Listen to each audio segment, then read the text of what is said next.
Hello everyone, welcome back to LTX classes. Vocabulary క్లాస్లోకి వెళ్లే ముందు ముఖ్యమైన అనౌన్స్మెంట్. కాంపిటేటివ్ ఎగ్జామ్స్కి ప్రిపేర్ అయ్యే వారికి ఇంగ్లీష్ ఎలా ప్రిపేర్ అవ్వాలని చాలా మంది డౌట్స్ అడుగుతూ ఉంటారు. అటువంటి వారి కోసమే ప్రత్యేకంగా ఇంగ్లీష్ కోసం మాత్రమే స్టార్ట్ చేసిన బ్యాచ్ ఇంగ్లీష్ ఇన్ఫినిటివ్ కోర్స్. ఈ కోర్స్కి ఇన్ఫినిటీ అనే పేరు ఎందుకు పెట్టారంటే ఒక్కసారి ఫీజు పే చేస్తే చాలు లైఫ్ టైం యాక్సెస్ అనేది మీకు దొరుకుతుంది. ఈ ఇంగ్లీష్ ఇన్ఫినిటీ కోర్స్ అనేది అన్ని రకాల కాంపిటేటివ్ ఎగ్జామ్స్ కి హెల్ప్ అవుతుంది. బ్యాంక్ ఎగ్జామ్స్ దగ్గర నుంచి స్టాఫ్ సెలక్షన్ కమిషన్ వరకు అన్ని రకాల కాంపిటేటివ్ ఎగ్జామ్స్ కి, గ్రూప్స్ దగ్గర నుంచి ఆర్బీఐ వరకు అన్ని రకాల కాంపిటేటివ్ ఎగ్జామ్స్ కి ఇంగ్లీష్ ఇన్ఫినిటీ కోర్స్ అనేది హెల్ప్ అవుతుంది. ఒకసారి ఫీజు పే చేస్తే లైఫ్ టైం వెలిడిటీ అనేది ఇస్తున్నారు. ఇంగ్లీష్ ఇన్ఫినిటీ కోర్స్ కు సంబంధించి ఇంకా ఏ డౌట్స్ ఉన్నా కూడా మీరు కాంటాక్ట్ చేయవలసిన నంబర్ 7893899553. ఎల్టీఎక్స్ క్లాసెస్ లో వేరియస్ కాంపిటేటివ్ ఎగ్జామ్స్ కి కావాల్సిన వేరియస్ కోర్సెస్ అనేవి అనౌన్స్ చేయడం జరిగింది. ప్రస్తుతం ప్రతి కోర్స్ కూడా డిస్కౌంట్ ప్రైస్ లో ఉంది. ఏ కోర్స్ తీసుకున్నా కూడా ప్రస్తుతం మీరు చూస్తే ప్రతి కోర్స్ కూడా డిస్కౌంట్ ప్రైస్ లో కనిపిస్తుంది. బ్యాంక్ ఇన్ఫినిటీ దగ్గర నుంచి సిసాట్ ఇన్ఫినిటీ, ఎస్ఎస్సి ఇన్ఫినిటీ, ఇలా రకరకాల కాంపిటేటివ్ ఎంట్రన్స్ ఎగ్జామ్స్ కి సంబంధించి ప్రతి కోర్స్ కూడా డిస్కౌంట్ ప్రైస్ లో ఉంది. మీకు ఏ కోర్స్ కావాలంటే ఆ కోర్స్‌ని మీరు పర్చేజ్ చేసుకోవచ్చు. ఏ డౌట్స్ ఉన్నా కూడా ఇందాక చెప్పిన కాంటాక్ట్ నంబర్‌కి కాంటాక్ట్ చేయండి.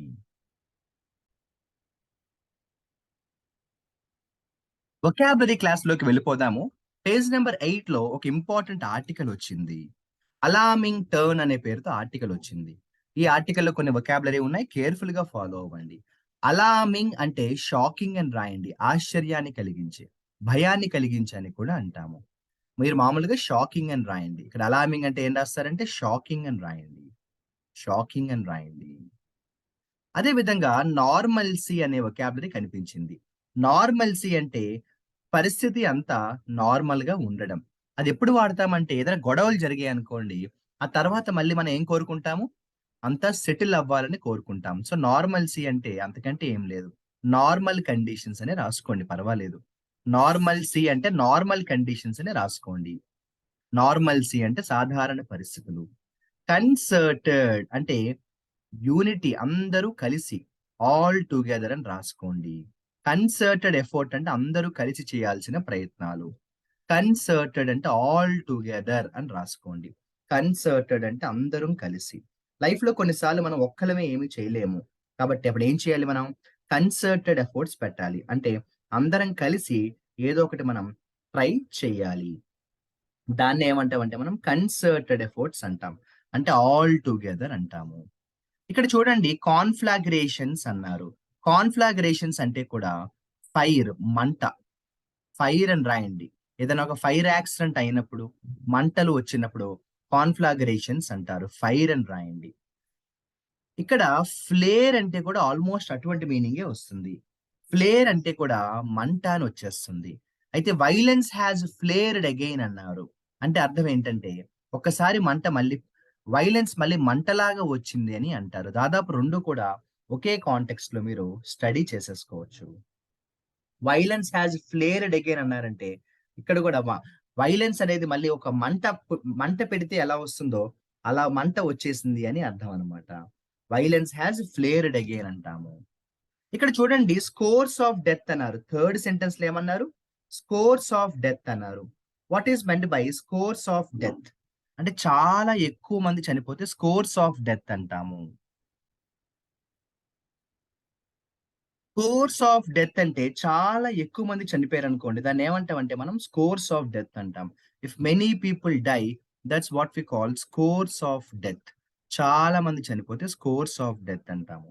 అలార్మింగ్ అంటే కూడా షాకింగ్లీ అని రాయండి. అలార్మింగ్ అంటే కూడా షాకింగ్లీ అని రాయండి. ఇక్కడ చూడండి, గ్రొటెస్క్ అనే వొకాబులరీ కనిపించింది మనకి. గ్రొటెస్క్ అంటే సింపుల్ గా చెప్పాలంటే చాలా అగ్లీ అంటాము. బ్యాడ్ అని రాసుకోండి. ఇక్కడ గ్రొటెస్క్ అంటే బ్యాడ్ లేదా అగ్లీ అని రాసుకోండి. గ్రొటెస్క్ అంటే బ్యాడ్ లేదా అగ్లీ అని రాసుకోండి. ఇదిగోండి, ఫ్లేర్ అప్ అంటే మంట పుట్టినట్టు మళ్ళీ మళ్ళీ పుట్టడం. మీరు ఫైర్ అని రాసుకోండి. ఫ్లేర్ అప్స్ అంటే గొడవలు అని రాసుకోండి. ఫైర్ అని రాసుకున్నా పర్వాలేదు. లేకపోతే గొడవలు, ఫైట్ అని రాసుకున్నా పర్వాలేదు. వాళ్ళిద్దరి మధ్యన మంట మళ్ళీ మొదలైందంటాం కదా! ఆ ఉద్దేశం అన్నమాట. మంట మొదలైందంటే గొడవ మొదలైందని అర్థం. జాగ్రత్తగా రాసుకోండి. వీడియో పాజ్‌లో పెట్టి వెంటనే రాసుకోండి. తర్వాత రాసుకుందాం అనుకోవద్దు. కాన్‌ఫ్లగరేషన్ అంటే ఏమన్నాను? ఫైర్ అన్నాను. గుర్తుందా? కాన్‌ఫ్లగరేషన్ అంటే ఏమన్నాను? ఫైర్ అన్నాను. కర్బ్ చేయడం అంటే కంట్రోల్ చేయడం అని రాయండి. కర్బ్ చేయడం అంటే కంట్రోల్ చేయడం, అదుపు చేయడం అంటాం కదా! అలా అన్నమాట. మిస్‌క్రియంట్ అంటే తప్పు చేసిన వాళ్ళని మిస్‌క్రియంట్ అంటాం. మిస్‌క్రియంట్ అంటే రాంగ్ డూవర్ అని రాయండి. వెధవ పనులు చేసేవాడిని మిస్‌క్రియంట్ అంటాం. రాంగ్ డూవర్ అని రాయండి. మిస్‌క్రియంట్ అంటే సింపుల్‌గా చెప్పాలంటే రాంగ్ డూవర్ అంటాము. ఇక్కడ ఫ్రే అనే వొకాబులరీ కనిపించిందా? ఫ్రే. ఫ్రే అంటే సింపుల్‌గా చెప్పాలంటే గొడవ, యుద్ధం, ఫైట్ అని రాయండి. వాడికి నాకు ఫ్రే జరిగింది అంటే వాడికి నాకు ఫైట్ జరిగిందని అర్థం. ఫ్రే జరిగింది అంటే ఫైట్ జరిగిందని గుర్తుపెట్టుకోండి. ఫ్రే జరిగిందంటే ఫైట్ జరిగిందంటాం కదా! అలా అన్నమాట. తర్వాత అన్‌బయాస్డ్ అన్నారు. అంటే వితౌట్ పార్షియాలిటీ అని రాయండి. బయాస్ అంటే ఒకవైపు మక్కువ ఎక్కువ చూపించడం. అదేం కాకుండా అన్‌బయాస్డ్ అంటే న్యూట్రల్. న్యూట్రల్‌గా ఉండడం. నాకిద్దరు ఫ్రెండ్స్ ఉన్నారు. వాళ్ళిద్దరిలో నీకు ఎవరెక్కువ ఇష్టం అని అడిగితే నేను అన్‌బయాస్డ్‌గా ఆన్సర్ చెప్తాను. అంటే న్యూట్రల్‌గా చెప్తాను. ఒకడే ఇష్టం అని చెప్పను. సో, అన్‌బయాస్డ్ అంటే న్యూట్రల్ అని రాయండి. ఐర్ అంటాం. ఐర్ అంటే విపరీతమైన కోపం. ఐర్ అంటే విపరీతమైన కోపాన్ని మనం ఇంగ్లీష్‌లో ఐర్ అంటాము. యాంగర్ అంటాము. ఎక్సాసర్బేట్ అంటే సిట్యుయేషన్‌ని ఇంకా పాడు చేయడం. Make verse. ఎక్సాసర్బేట్ అంటే సిట్యుయేషన్‌ని ఇంకా దిగజార్చడం. మేక్ వర్స్ అంటాం మనం. ఎక్సాసర్బేట్ అంటాం. అంటే సిట్యుయేషన్‌ని ఇంకా పాడు చేయడం అన్నమాట. రిజైమ్ అంటే ప్రస్తుతం పరిపాలన. రిజైమ్ అంటే ప్రస్తుతం రూలింగ్. రూలింగ్ అని రాయండి. రిజైమ్ అంటే రూలింగ్ అని రాయండి. రిజైమ్ అంటే రూలింగ్ అని రాయండి. ఏం రాస్తారు? రూలింగ్ అని రాయండి. ఇక్కడ ఏమన్నారో చూడండి. స్పైరలింగ్ ఆఫ్ వైలెన్స్ అన్నారు. వైలెన్స్ అంటే తెలుసు. స్పైరలింగ్ ఆఫ్ వైలెన్స్ అంటే ఏంటి? ఈ సెంటెన్స్ ప్రకారం స్పైరలింగ్ ఆఫ్ వైలెన్స్ అంటే ఏంటంటే ఇంక్రీజ్ అని రాయండి. ఇంక్రీజ్ అని రాయండి. పెరిగిపోవడం. పెరిగిపోతున్న వైలెన్స్‌ని. స్పైరలింగ్ అంటే ఇంక్రీజ్ అని రాయండి. స్ స్పైరలింగ్ అంటే ఏం రాస్తారు? ఇంక్రీజ్ అని రాయండి. ఏం రాస్తారు? ఇంక్రీజ్ అని రాయండి. ఇంక్రీజ్ అని రాయండి. రయోట్ అంటే గొడవలు. రయోట్ టార్న్ ఏరియాస్ అంటే గొడవలతో అల్లకల్లోలంగా మారిపోయిన. సో, మీరు మామూలుగా రయోట్ అని రాయండి. రయోట్ అంటే ఫైట్ గొడవలు, ఆందోళనలు, అల్లకల్లోలాలు అంటాం కదా! అలా అన్నమాట. రయోట్ అంటే గొడవలని రాయండి. కర్టెయిల్ అంటే కంట్రోల్ చేయడం అని రాయండి.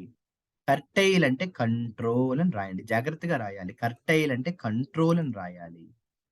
కర్టెయిల్ అంటే కంట్రోల్. షావోనిస్ట్ అనే ఒక మంచి వొకాబులరీ ఉంది చూడండి.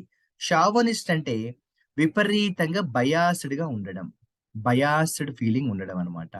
ఇంకా చెప్పాలంటే ఎక్స్‌ట్రీమిస్ట్ అని కూడా అంటాం. షావోయిష్ అంటే ఎక్స్‌ట్రీమిస్ట్ అని కూడా అంటాం. ఉదాహరణకి మేల్ షావోనిస్ట్ అన్నాననుకోండి. వాడు మగవాళ్ళకే సపోర్ట్ చేస్తాడు. ఆడవాళ్ళకి సపోర్ట్ చేయడు. ఫిమేల్ షోవనిస్ట్ అన్నాననుకోండి. తను గర్ల్స్‌కే సపోర్ట్ చేస్తారు. బాయ్స్‌కి సపోర్ట్ చేయరు. అలా ఎక్స్‌ట్రీమిస్ట్‌గా బిహేవ్ చేయడం. అతివాది అంటాం కదా! లేదా బయాస్డ్‌గా ఉండడం అన్నమాట. ఎంఫసైజ్ అంటే ప్రాధాన్యత ఇవ్వడం, స్ట్రెస్ చేయడం. దాన్ని స్ట్రెస్ చేసి చెప్పడం. ఎంఫసైజ్ చేయడం అంటే స్ట్రెస్ చేసి చెప్పడం. హార్మనీ అంటే అందరం కలిసి ఉండడం, యూనిటీ. డిస్‌హార్మనీ అంటే యూనిటీ లేకపోవడం. హార్మనీ అంటే అందరం కలిసి ఉండడం. హార్మనీ అంటే అందరం కలిసి ఉండడం. నాన్ చలెంట్ అంటే కూల్‌గా ఉండడం, కామ్‌గా ఉండడం. నాన్ చలెంట్ అంటే ఏంటంటే కూల్‌గా ఉండడం, కామ్‌గా ఉండడం. నాన్ చలెంట్ అంటే ఎక్కువ రియాక్ట్ కాకపోవడం అన్నమాట. నాన్ చలెంట్ అంటే ఎక్కువ రియాక్ట్ కాకపోవడం అన్నమాట. చాలానే ఈ ఆర్టికల్‌లో వొకాబులరీ మనకి కనిపించాయి కదా! ఇదేం పెద్ద కష్టమైన వర్డ్ కాదు. అయినా కూడా చెప్తున్నాను. డిజాస్ట్రస్ అంటే నాశనం. Very bad, destroy. డిజాస్ట్రస్ అంటే డిస్ట్రాయింగ్ నాశనం అయిపోయేటట్టు. నాశనం అయిపోయేటట్టు అంటాము. ఇలా చెప్పుకుంటూ పోతే ఇదిగోండి మళ్ళీ వచ్చింది ఫ్రే. ఫ్రే అంటే గొడవ. మరి ఫ్రేయింగ్ అంటే గొడవలు. ఫైటింగ్. పచ్చగడ్డి వేస్తే బగ్గుమంటుందంటాం కదా! అప్పుడు మనం ఫ్రే అనే వొకాబులరీ యూజ్ చేస్తామనమాట. ఫ్రేయింగ్ అంటే ఫైటింగ్ లెక్క.